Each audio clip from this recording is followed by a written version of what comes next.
May isang sandali sa buhay ng bawat tahimik na tao kung saan ang lahat ay tila against sa kanila. Hindi malakas, hindi dramatiko, kundi banayad.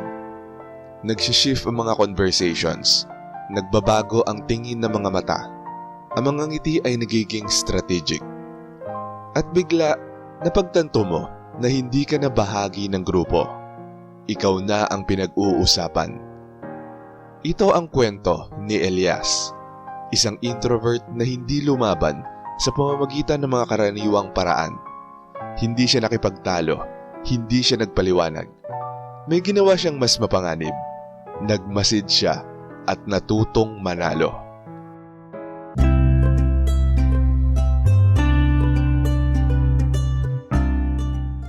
Ang katahimikang nagpakampante sa kanila. Si Elias ay nagtatrabaho sa isang mid-sized design firm. Kilala siya bilang yung tahimik, hindi nangiistorbo, hindi nag-overshare, hindi nakikipag-agawan ng atensyon. Sa simula, gusto siya ng mga tao dahil ang katahimikan ay nagbibigay ng ginhawa, lalo na sa mga taong gustong may kontrol. Malaya silang magsalita sa harap niya, mag-reveal ng mga plano, magreklamo, at mag-strategize. Ang iniisip nila, wala yan, hindi siya delikado. At yun ang una nilang pagkakamali. Dahil hindi tahimik si Elias dahil mahina siya. Tahimik siya dahil nag-iipon siya. Bawat salitang binibitawan nila ay iniimbak niya. Bawat insecurities na ilalabas nila ay ina-analyze niya. Bawat alyansang binubuo nila ay naiintindihan niya. Gaya ng sinabi ni Machiavelli, ang pinakadelikadong manlalaro ay yung hindi napapansin. Ang sandaling tinalikuran siya ng lahat. Nagsimula ito sa mga maliliit na bagay. Hindi siya nabigyan ng credit. May slight exclusion sa kanya. May meeting na hindi siya inimbitahan. Hanggang sa lumala, may gumamit ng ideya niya na malakas na pinresenta sa iba. May nagbaluktot ng katahimikan niya. Tinawag siyang incompetent. May nag-question sa presence niya nang hindi man lang siya kinakausap ng direkta. At ganun lang kabilis, mag-isa na lang si Elias. Hindi direktang inatake, kundi tahimik na binura. At dito kadalasang bumibigay ang karamihan. Nagiging emosyonal, agad nagtatanggol, nilalabas ang frustration. Pero si Elias, wala siyang ginawa sa mga yon. Dahil may natutunan siyang mahalaga. Kapag lahat ay against sa'yo, ang emosyon ang pinakamalaking kahinaan mo. Tumigil siya sa pagpapaliwanag ng sarili. Sa bahay, mag-isa, inuulit-ulit ni Elias ang lahat ng nangyari. Walang galit, kundi may linaw. Napagtanto niya na hindi sila confused tungkol sa kanya. Ginagamit lang siya ng iba. At ang pagpapaliwanag ng kanyang sarili ay magbibigay lang sa kanila ng mas maraming impormasyon. Kaya kinabukasan, nagbago siya. Hindi halata sa labas, pero nagbago na internally. Tumigil siya sa pagkokorek ng mga maling akala. Tumigil siya sa pagsubok na mapasama. Tumigil siya sa pagtatanggol ng kanyang katahimikan. Dahil alam niya na habang mas nagpapaliwanag ka, mas nagiging predictable ka. At ang pagiging predictable ay pagiging kontrolado. Kaya sa halip, hinayaan niyang paniwalaan nila ang sariling bersyon nila tungkol sa kanya. Mahina, tahimik, madaling palitan. Hinahayaan niyang lumaki ang ilusyon. Siya ay naging unreadable. Lumipas sa mga linggo, may kakaibang nagbago kay Elias. May hindi na maipaliwanag. Tahimik pa rin siya, pero ngayon iba na ang paraan ng pagmamasid niya. Mas matagal lang eye contact, mas may ikli ang mga sagot, mas may intensyon ang presensya. Hindi na siya mabasa ng mga tao, at yun ang nagbigay sa kanila ng discomfort. Dahil natatakot ang mga tao sa mga hindi nila kayang hulaan, Dati sigurado sila, hindi magre-react si Elias. Ngayon, napapaisip na sila. Ano kaya ang iniisip niya? At sa kawalan ng katiyakan na yon, nagsisimulang mabasag ang kumpiyansa nila. Nagsisimula ang kapangyarihan sa sandaling pinagdududahan ka na ng iba. Bumuo siya ng mga tahimik na alyansa. Hindi nilabanan ni Elias ang buong grupo. Inaral niya ang bawat isa. Napansin niya na hindi lahat ay tapat. Hindi lahat ay sang-ayon sa tahimik na manipulasyon. Yung iba, nakikisabay lang. Kaya imbes na harapin ng grupo, pumili siya. Isang kaswal na usapan dito, isang maliit na collaboration doon. Walang drama, walang reklamo, value lang. Tulong sa gawain, insight sa proyekto, solusyon sa problema. At dahan-dahan, nagbago ang tingin ng mga tao sa kanya. Hindi na tahimik at walang silbi, kundi tahimik pero epektibo. Ito ang bagay na malinaw na nauunawaan ni Machiavelli. Hindi na nanatiling loyal ang tao sa personalidad. Nananatili sila sa kung saan may pakinabang. Hinayaan niyang magsalita ang kanyang kilos, pero strategically. Dati masipag lang si Elias, tahimik. Ngayon, naging matalino at nakikita na ang kanyang trabaho. Hindi siya nagyabang, pero sinigurado niyang nakikita ng mga tamang tao ang resulta.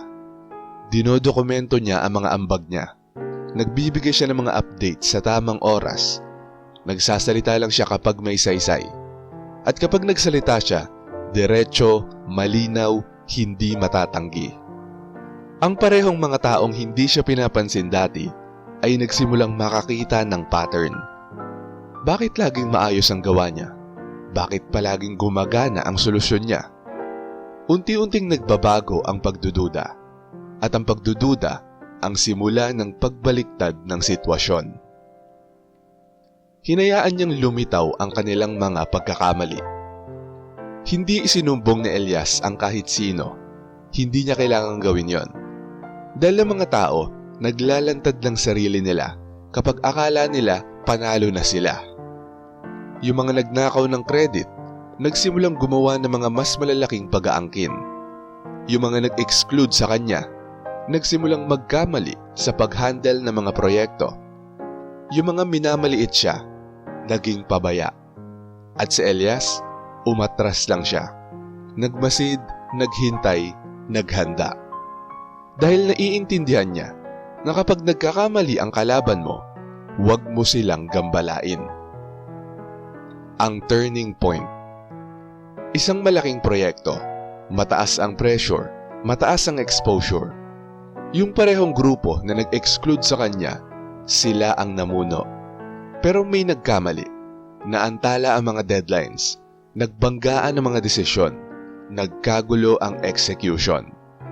At bigla, kailangan nila ng tulong. Hindi emosyonal, hindi politikal, kundi kailangan nila ng may kakayahan. At iisa lang ang taong tunay na nakakaintindi ng sistema sa likod ng kaguluhan. Si Elias. Sa unang pagkakataon, lumapit sila sa kanya. Maingat, may respeto, halos nagdadalawang isip. Hindi siya naghanap ng paghihiganti. Ito yung eksenang inaasam ng karamihan. Ang comeback, ang pagbalik ng ganti. Yung sabi ko na sa inyo eh. Pero hindi yun ang ginawa ni Elias. Dahil ang paghihiganti ay emosyonal. At ang emosyonal na galaw ay sumisira sa pangmatagalang kapangyarihan. Sa halip, tumulong siya. Pero hindi bilang sunod-sunuran, kundi strategically. Naglatag siya ng mga kondisyon, nilinaw ang mga roles, nagset ng mga boundaries. Walang galit, walang yabang, kundi kalmadong kontrol lang. At yon ang tuluyang nagpabago sa lahat. Muling tinukoy ang kanyang posisyon. Matapos magtagumpay ang proyekto, nagbago ang kwento. Hindi dahil pinilit yun ni Elias, kundi dahil hindi na maitatanggi ang realidad. Hindi na siya yung tahimik lang. Siya ay naging yung hindi mo pwedeng i-ignore. Iba na ang pakikitungo ng mga tao sa kanya. Mas maingat na, mas may respeto, mas aware. Hindi dahil hinihingi niya yon, kundi dahil nakuha niya ang psychological authority. At ito ang huling aral. Ang tunay na kapangyarihan ay hindi maingay. Ito ay kinikilala. Kapag lahat ay against sa'yo, dalawa lang ang pagpipilian mo. Mag-react o mag-recalibrate. Karamihan nagre-react, nagtatanggol, nakikipagtalo, naglalabas ng emosyon. At sa paggawa nito, binibigyan nila sa kalaban ang eksaktong kailangan nito. Pero ang mga introvert tulad ni Elias, iba ang galaw. Umaatras sila, mas malalim magmasid, mas matalinong kumilos. Hindi sila nananalo sa pamamagitan ng lakas.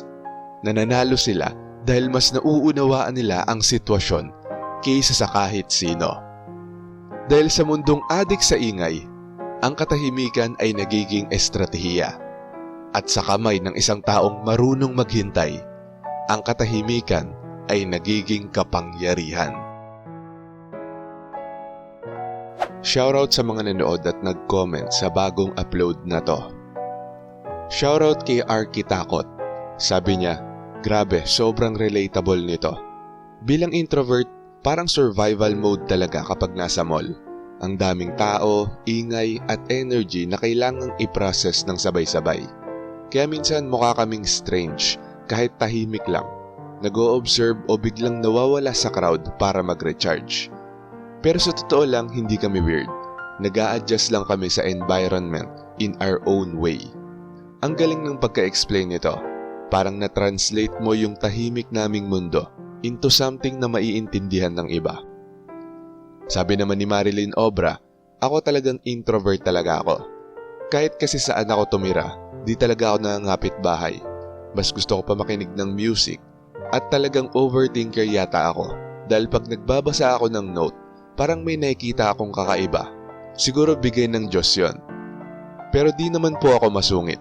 Talagang ganun lang ako. God bless sa'yo, Adeng.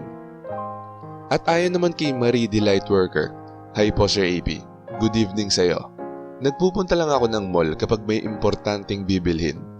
Matagal na sa akin ng isang oras at mas gusto kong lumakad mag-isa para hawak ko ang oras ng aking pag-uwi. At nakascan ang mata ko na parang radar para makaiwas. Baka may makasalubong akong isang kakilala o kapitbahay. Iwas ako sa mga small talks at di ko matagalan ang sobrang ingay at iba't ibang tunog sa loob ng mall. Di tulad ng iba na ginagawang tambayan ang mall para magpalamig. Salamat po Sir AP, more power sa channel nyo at God bless always. At shoutout din kila Renante Damgo, Glenn Adversario, Ramlat, Annalyn Granada, Dennis Aranzanzo, Mario Alipit, Emma Villanueva, at kay Jola Short Video. Maraming salamat po sa panonood. Kung gusto nyo ding ma-shoutout, mabati o mabasa ang comment nyo, mag-comment lang sa latest video rito sa channel na to at pipili kami doon ng mga isi-shoutout at babasahin para sa susunod na upload. Kung nagustuhan mo ang video na to, huwag kalimutang mag-like, i-share to sa iba at mag-subscribe na kung hindi ka pa nakasubscribe. Maraming salamat at see you next time.